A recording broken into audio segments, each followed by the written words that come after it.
Nous allons maintenant à la rencontre d'un homme que le travail dans une cimenterie a brisé. Éric Bellet a 39 ans, il est Sautevillais et il est aujourd'hui handicapé. C'est l'une des 4 victimes du ciment en Normandie. En France, ils sont environ 200 à souffrir de la gale du ciment, une allergie très invalidante. Éric Bellet vient de créer une association.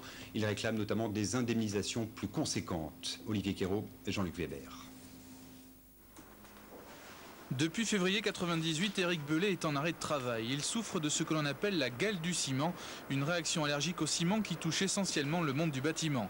En permanence, il doit porter des bandages aux mains car sa peau se fendille.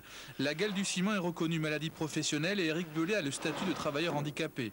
Il va devoir se reconvertir. Cette maladie est peu indemnisée par la sécurité sociale. C'est d'ailleurs en partie pour cela qu'Éric Bellet a créé cette association car chaque année en France, 200 personnes doivent trouver un autre travail à cause de cette maladie. Dès qu'il y a une allergie qui est constatée, surtout même pas important, que le patron prenne, ait l'obligation de lui-même de saisir la médecine du travail. Depuis quelques années, le nombre de malades diminue. C'est en général les salariés d'entreprises artisanales qui sont touchés. C'est une pathologie qu'on rencontre de moins en moins du fait des mesures de prévention qui ont été développées à la suite.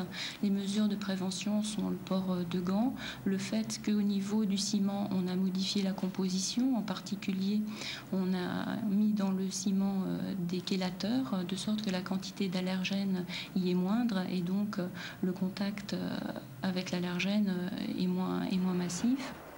Éric Bellet souhaite également que son association puisse favoriser la recherche médicale sur les affections causées par le ciment. Par contre, on va peut-être éviter ça.